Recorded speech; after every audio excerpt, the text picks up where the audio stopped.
Was the Oval Office dark? One lamp throws light on a desk. Papers sit in neat stacks, but one page sits alone. A man's hands hover over it. They do not touch. They shake slightly. This is Harry Truman. He is the president, but right now he does not feel like one. The paper is an order. If he signs it, 2 cities will vanish. If he does not sign it, American soldiers will die. Thousands of them. He is alone. No one can help him decide. He whispered to himself, if I sign this, history will never forget. He closes, if I don't, neither will the dead. Harry Truman did not want to be president. He grew up on a farm in Missouri. His family was not rich, but they were not poor. They worked hard. They believed in God and country. Young Harry wore thick glasses. Other boys made fun of him, but he learned to fight back with words, not fists. He loved to read. History books were his favorite. He read about great men who made great choices. He never thought he would become one of them. When World War I started, Harry joined the army. He was 33 years old. That was old for a soldier, but he wanted to serve. He commanded an artillery unit in France. His men respected him. He was calm under fire. He made good decisions fast, but when the war ended,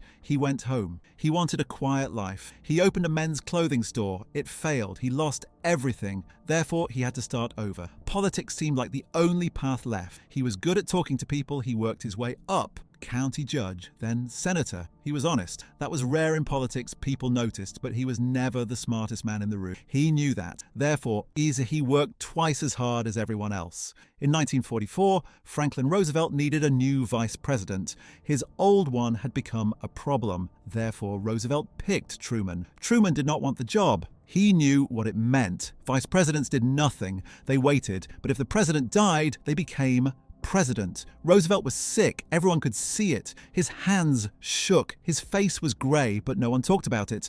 Truman became vice president in January 1945. Roosevelt barely spoke to him. They met only twice. Roosevelt told him nothing about the war, nothing about secret plans, nothing about secret weapons. Truman felt useless. He attended meetings, he smiled for photos, but he was not part of the real decisions. On April 12, 1945, everything changed. Truman was in the Capitol building. Someone told him to call the White House. It was urgent. Therefore, he ran to a phone. Eleanor Roosevelt's voice was calm, but her words were not. Harry, the president is dead. Truman could not speak. His throat closed. His hands went cold. Is there anything I can do for you? Her answer broke his heart. Is there anything we can do for you? You are the one in trouble now. Within hours, Truman took the oath of office. His hand shook on the Bible. His wife stood beside him. She looked terrified. Therefore, he knew she understood what he did not want to admit. The weight of the world had just fallen on his shoulders. That night, Truman could not sleep. He walked the empty halls of the White House. He thought about Roosevelt, the great man who had led America through depression and war,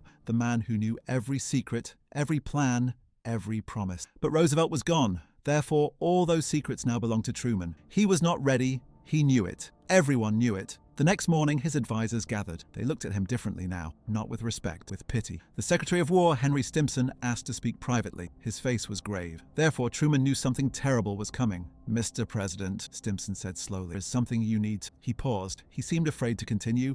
We have developed a weapon, a bomb unlike anything in history. It can destroy an entire city in seconds. Truman stared at him. He did not understand. How is that possible? He asked. Stimson handed him a folder. It was marked Top Secret. Inside were photos, diagrams, and reports. The words made no sense. Atomic, fission, chain reaction.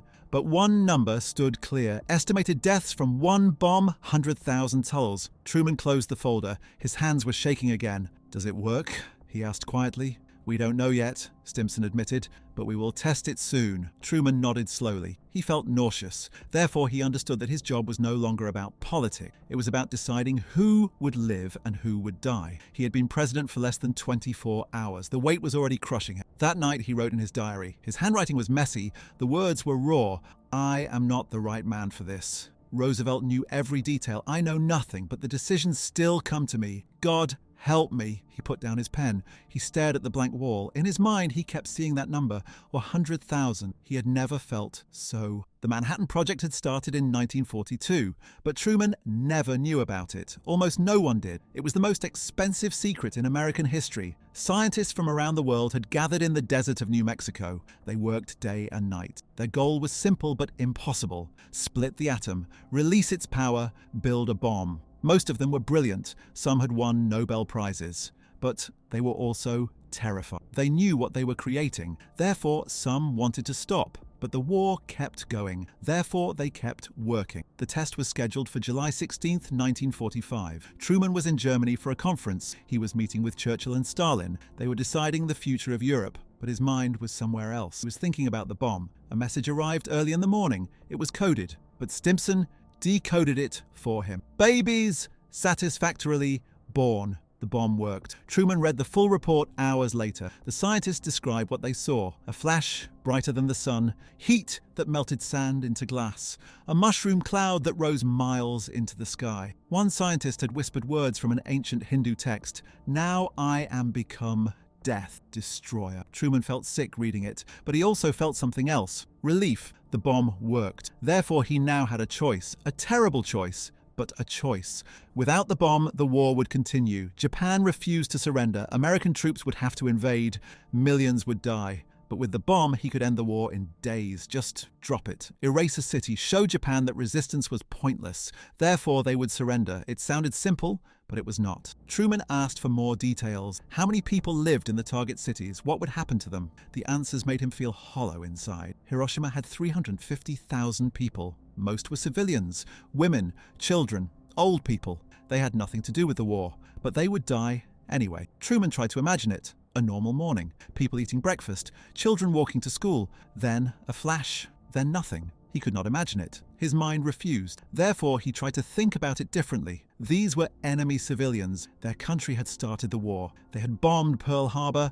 They had killed American soldiers. Therefore, they shared the blame. But that logic felt wrong. Children did not start wars. Old women did not attack Pearl Harbor. But they would burn anyway. Truman wrote a letter to his wife, Bess. He did not send it. But writing helped him think. I have to decide something terrible. I pray I am making the right choice, but I do not know if there is a right choice. His advisors gave him their opinions. Most said the same thing. Use the bomb. End the war. Save American lives. It was simple math. But one advisor disagreed. Leo Szilard was a scientist. He had helped create the bomb, but now he wanted to stop it. Mr. President, if we use this weapon, we will change warfare forever. Every nation will want one. Therefore, the next war could end all human life. Truman listened, but he also knew something Szilard did not. The Soviets were already trying to build their own bomb. Therefore, the world was already changed. He could not undo that. What would you have me do? Truman asked quietly. Demonstrate the bomb, Szilard said. Show Japan its power. Drop it on an empty island. Let them see what will happen. Therefore, they will surrender without killing anyone. It sounded reasonable, but military advisors shook their heads. We only have 2 bombs ready, one general explained. If we waste one on a demonstration, we might not have enough to force surrender. Therefore, Japan might keep fighting. Truman felt trapped. Every option led to death. The only question was, whose death and how many? He asked about casualties if America invaded Japan instead. The numbers were staggering.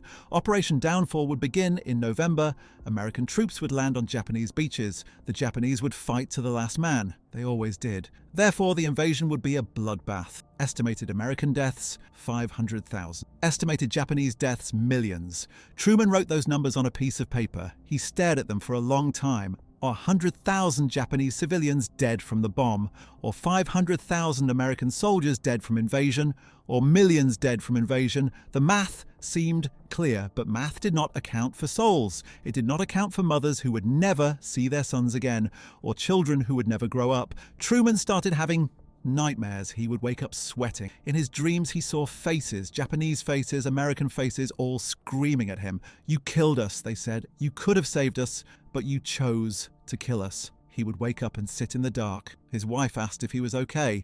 He would nod, but they both knew he was lying. The bomb was real. The decision was real. Therefore, the nightmares were real too. One night, he walked to the window. He looked out at Washington, D.C. The city was peaceful. People were sleeping. They trusted him. They believed he would keep them safe. But what if he was wrong? What if there was another way? What if history remembered him as a monster? He did not know.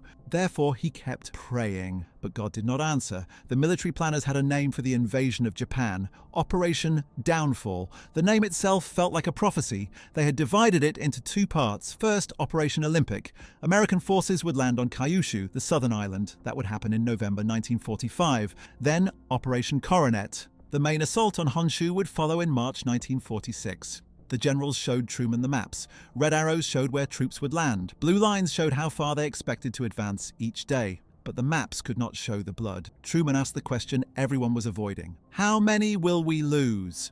The room went quiet. Finally, General Marshall spoke. He was the most respected military mind in America. His voice was steady, but his eyes were not. Conservative estimate, Mr. President, between 400,000 and 800,000 American casualties. At least half of those will be deaths. Truman felt the air leave his lungs. He gripped the edge of the table. And the Japanese? He asked. Marshall hesitated. Millions. Civilians and military combined. The Japanese have shown they will fight to the death. Therefore, we will have to kill them to the last man. Another general added more details. Each detail made it worse. The Japanese are training civilians to fight. Women and children are being given sharpened bamboo spears. They are being told to charge American soldiers. Therefore, our men will have to kill children or die trying not to. Truman closed his eyes. He tried to imagine ordering that, sending American boys to shoot Japanese children. Both sides forced into unthinkable acts, all because no one would surrender,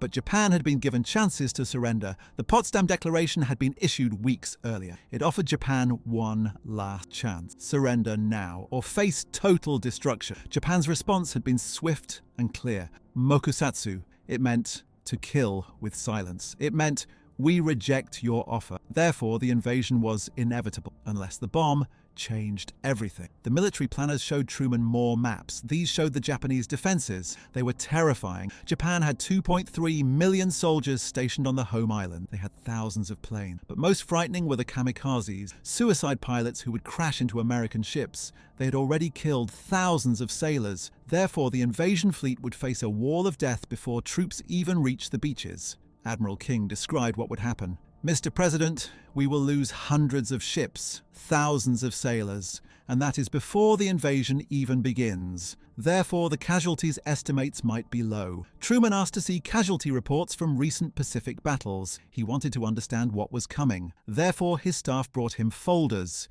Each one told a horror story. Iwo Jima, a tiny island. It took 5 weeks to capture. Nearly 7,000 Americans died. 20,000 were wounded. The Japanese fought until almost none were left. 18,000 Japanese soldiers died. Only 200 surrendered. Okinawa was worse. Much worse. The battle lasted 82 days. Over 12,000 Americans died. 50,000 were wounded. But the Japanese suffered far more. 110,000 soldiers died, and 100,000 civilians died too. Truman read reports from soldiers who fought there. Their words were haunting. The civilians were terrified of us. Japanese propaganda told them we would torture them. Therefore, they killed themselves. Mothers jumped off cliffs with babies in their arms. We tried to stop them, but they thought we were worse than death. Another report described Japanese soldiers hiding in caves. American troops would call for them to surrender. They would refuse. Therefore, flamethrowers were used. The screams could be heard for hours. Truman put down the reports. His hands were shaking. Therefore, he folded them in his lap so no one would see. If Okinawa was that bad, how much worse would Japan itself be? The Japanese had been told that Americans were demons, that surrender meant torture and death. Therefore, they would fight with the insanity of those who have nothing to lose. The casualty estimates kept rising. Some planners thought 1 million American casualties was more realistic. Others thought even that was low. Therefore, the Pentagon ordered 500,000 Purple Hearts, medals for wounded soldiers. They were preparing for an ocean of blood. Truman asked about alternatives. Could they blockade Japan instead? Starve them into surrender? The Navy said yes, it was possible, but it would take years. Therefore, millions of Japanese civilians would die of starvation. Women, children, the elderly, they would die slowly. Was that more merciful than a bomb? Truman could not answer. He thought about the American soldiers. Boys, really. 18, 19, 20 years old. They had already fought across the Pacific. They had seen friends die. They had nightmares, but they would go to Japan anyway,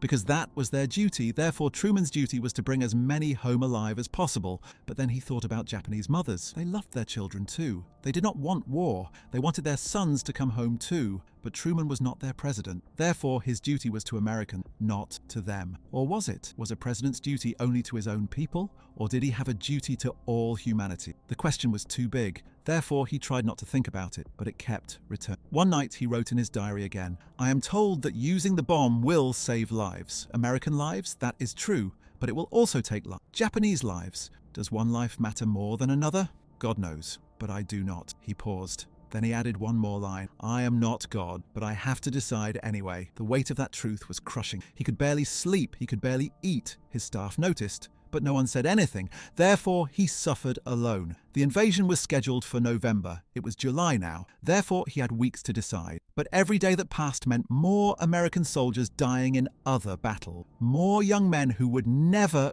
go home. The clock was running. The decision was waiting. And Truman knew he could not wait much longer. Truman stopped sleeping through the night. His staff found him awake at 3 a.m, sitting in the dark, just sitting, just staring. His wife, Bess, tried to help. She would ask what was wrong, but he could not tell her. The bomb was still secret. Therefore, he could not share the burden that was breaking him. I am fine. But his voice was hollow. Therefore, she knew he was lying. She stopped asking. But she would sit with him in the silence. Sometimes that helped. Sometimes it made things worse, because the silence reminded him that he was alone with this decision. No one could help him. Therefore, no one could save him from what he was about to become. His advisors noticed the change too. Truman had always been decisive, but now he hesitated. He asked the same questions over and over. He wanted them to tell him he was making a choice, but they could not, because no one knew if there was a right choice. Secretary of War Stimson saw it most clearly. He was an old man. He had served in government for decades. He had seen presidents under pressure before, but he had never seen anything like this. He wrote in his private diary, "The president carries a weight no man should carry. He looks 10 years older than he did in April. Therefore, I fear what this decision will do to him." Truman started talking to himself. His secretary heard him through the door. He was not having a conversation. He was arguing with himself. They are the enemy. They started this war. Therefore, they deserve what is coming. Then, in a different voice, softer. But the children did not start anything. They are innocent. Therefore, I will murder innocent people. Then angry. But if I do not use the bomb, American children will lose their fathers. Therefore, someone dies no matter what I do. The arguments went in circles, round and round, but they never reached a conclusion. Therefore, the torment continued. One afternoon, Truman called for a meeting with his top advisors, but when they arrived, he did not speak. He just sat there, staring at his desk. Finally, someone asked if he was all right. Truman looked up. His eyes were red. "No," he said, "I am not, and I will never be all right again." The room was silent. No one knew what to say. Therefore, they waited. Truman continued, his voice barely above a whisper. Roosevelt never had to make a choice. No president had. There is no guide. No rules. I am in the dark. He stood up and walked to the window. His back was. Therefore, they could not see his face, but they could hear his voice breaking. I was a farmer, then a shopkeeper, then I became a senator. A good one, I think, but never the best, never the smartest. And now I have to decide it would kill 100,000 people. How did I get here? Why is this my choice? Admiral Leahy, one of his closest advisors, spoke gently. "Mr. President, history chose you, not the other way around. Therefore, you must trust that you are capable of bearing." Truman turned around. His face was pale. His eyes were empty. What if history chose wrong? What if I am not capable? What if I make the wrong choice and millions die because of it? Then what? Do I just live with that? Do I just go on being president while blood drips from my hands? No one answered, because there was no. Truman sat back down. He put his head in his hands. For a long moment, no one moved. Then he looked up. His voice was steadier, but the pain was still there. "Gentlemen, I need time. Leave me. All of you. I need to think." They left quietly. But outside the office, they whispered to each other. The president was breaking. Therefore, the decision needed to be made soon, before he collapsed completely. That night, Truman did something he had not done in years. He knelt beside his bed and prayed out loud. His voice cracked as he spoke. "God, I do not know what to do. I do not know if I am strong enough for this, but the choice is mine. Therefore, I ask you, guide me, show me the path. Please, I am begging you." He waited, but there was no answer, no sign, no clarity, just silence. Therefore, he knew God was not going to decide for. This was his burden alone. He stood up. His knees hurt. He felt old, older than his 61 years. Therefore, he understood something profound. This decision would age him beyond his years. It would hollow him out. It would change who he was. But he also understood something else. He could not run from it. He could not pass it to someone else. He was the president. Therefore, the decision was his. He walked to his desk. He pulled out a piece of paper. He began to write. "To future presidents who may read this, know that the weight of this office is beyond what any man can bear, but you must bear it anyway, because that is the job. Therefore, be ready, be strong, and pray that you never face a choice like mine." He folded the paper. He put it in a drawer. Then he sat in the dark. The decision was coming. He could feel it. Like a train approaching in the distance, the sound getting louder, the ground starting to shake. He could not stop it. Therefore, all he could do was prepare to meet it and hope he would survive what came after. July 24th, 1945. The decision was now urgent. Truman had returned from Potsdam. The conference was over. Stalin was preparing to invade Manchuria. Churchill had lost his election. Therefore, the old alliances were shifting. But the war with Japan continued. The military was ready. The bomb was ready. 2 weapons were prepared. One would be dropped on Hiroshima, the other on Nagasaki, but only if Truman gave the order. He called for a final meeting. Everyone who mattered was there. Stimson, Marshall, Leahy, Burns. They sat around the table and waited. Truman asked one last question. Is there any other way? The room was silent. Then Marshall spoke. No, Mr. President, Japan will not surrender. Therefore, we invade or we use the bomb. There is no third option. Truman nodded slowly. He had known that was the answer, but he had to ask one more time. Therefore, he could tell himself later that he had tried everything. What are the final casualty estimate? He asked. American invasion casualties remain at 500,000 minimum, Marshall said. Japanese military and civilian deaths in an invasion could exceed 5 million. And the bomb? Hiroshima population is approximately 350,000. We estimate 70,000 to 100,000 immediate deaths. More will die later from radiation and burns. Truman did the math in his head. 100,000 versus 500,000. But that was only American lives. If he added Japanese invasion deaths, the number was 100,000 versus millions. The math was clear. Therefore, the decision should be clear, but it was not, because the invasion deaths were hypothetical. They had not happened yet. Therefore, they felt less real. But the bomb deaths would be real. He would cause them. Therefore, they would be his responsibility, his alone. Admiral Leahy spoke. He was an old friend, one of the few men Truman trusted completely. Mr. President, I must say this. Using this bomb makes us no better than the barbarians of the Dark Ages. Therefore, I cannot support it. Truman looked at him. Then what would you do, Admiral? Leahy met his eyes. I would blockade them, starve them, make the cost of resistance unbearable. Therefore, they would surrender eventually. How long would that take? Months, perhaps a year. And how many would die of starvation? Leahy hesitated. Many, perhaps millions. But we would not be the ones killing them. Therefore, our hands would be clean. Truman almost laughed, but it was not funny. Therefore, he stopped himself. Admiral, if we blockade them and millions starve, I am still the one who killed them. The method does not matter. Therefore, I cannot hide from responsibility by choosing slow death over fast death. The meeting ended without a final decision, but everyone knew the decision was already made. Therefore, they left quietly. Truman stayed in the room, alone. Again, he pulled out the order. It was typed neatly on White House stationery. It authorized the use of atomic weapons against Japan. It listed the target city. It specified the dates. All it needed was his signature. He picked up his pen, then he put it down. He picked it up again, put it down again. He stood and walked to the window. Outside, Washington was beautiful. Summer flowers bloomed. People walked their dogs. Children played. They did not know what he was about to do. They did not know that in hours he would order death on a scale never seen before. Therefore, they were still innocent. He envied them. He thought about the people in Hiroshima. They were going about their lives too, eating dinner, putting children to bed, making plans for tomorrow. But tomorrow would never come. Not for them. Did they know? Could they feel it? The death was coming from the sky? No, they could not. Therefore, they were innocent too. But innocence would not save them. Therefore, he had to decide if innocence mattered more than American lives. He already knew his answer. He had known it for days. But admitting it felt like tearing out part of his soul. American lives mattered more, not because they were better, but because he was their president. Therefore, his duty was to them, not to humanity, not to moral perfection, to them. He walked back to the desk. He picked up the pen one more time. His hand was steady now, because the decision was made. Therefore, there was nothing left to fear.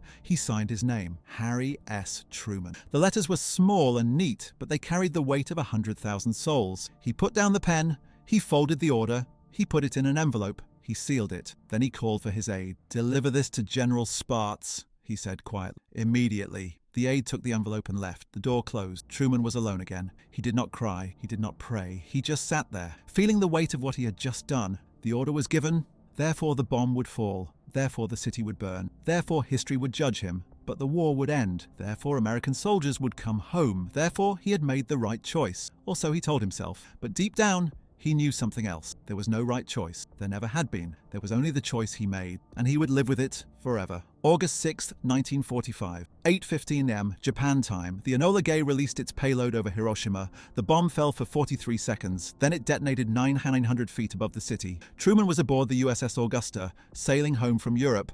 An aide handed him a message. He read it once, then again. Then he stood up. It worked, he said quietly. The bomb worked. He called for the crew's attention. He told them what had happened. They cheered. They celebrated. The war was almost over. Therefore, they would survive. They would go home. Truman smiled for them, but inside he felt nothing, just empty. Later, he went to his cabin. He closed the door. He sat on his bed. Then he read the full report. The bomb had exploded with the force of 15,000 tons of TNT. The fireball was brighter than the sun. Everything within 1 mile of the center was vaporized. People simply ceased to exist. One moment they were there. The next they were shadows burned into stone. Beyond that, the heat wave set everything on fire. Wood, paper, cloth, skin. The city became an inferno. People ran through streets of flame. Their skin melted off their bodies, but they kept running, because dying while running felt better than dying while standing. The shockwave came next. It flattened buildings. It turned glass into shrapnel that flew at hundreds of miles per hour. It burst eardrums. It crushed lungs. People who survived the fire died from their injuries minutes later. The death count was still being calculated, but early estimates said at least 70,000 were dead. Thousands more were dying every hour. Therefore, the final number would be much higher. Truman read the report twice. Then he put it down. His hands were not shaking anymore because there was nothing left to shake about. The decision was made. The deed was done. Therefore, all that remained was living with it. 3 days later, a second bomb fell. Nagasaki. 40,000 dead, instant. Thousands more dying. Japan still did not surrender. Truman could not believe it. He had unleashed hell twice, but still they resisted. Therefore, he prepared to order a third bomb. But then, on August 15th, the Emperor of Japan spoke on the radio. His voice was weak, but his words were clear. Japan would surrender. The war was over. Truman heard the news. His staff celebrated. But he did not join them. He walked to his office. He closed the door. He sat at his desk. Then, finally, he allowed himself to feel relief. The war was over. American soldiers were safe. His decision had worked. Therefore, he had saved lives, hundreds of thousands of American lives, but also guilt. 100,000 Japanese were dead. Men, women, children, babies, all dead because he signed a paper. Therefore, their blood was on his hands forever. He would never speak publicly about the guilt. He would never admit the nightmares, because presidents do not do that. Therefore, he would carry it silently. But in private, he wrote one more diary entry. The weapon is used. The war is won. But I wonder if we have won anything at all. We have shown the world a new kind of death. A death so terrible that nations will build it just to prevent others from using it. Therefore, we have started something we cannot stop. God forgive us. He closed his diary. He stood up. He walked to the window. Outside, Americans celebrated. They danced in the streets. They kissed strangers. They cried with joy. They did not know the cost. They did not know what had been sacrificed. Therefore, they were still innocent. But Truman knew. Therefore, he would never be innocent again. He was the man who ended the war. Therefore, history would remember him. But history would argue forever about whether he was a hero or a monster. Truman did not know which one he was. But he knew one thing for certain. He had survived. But the decision would never stop echoing.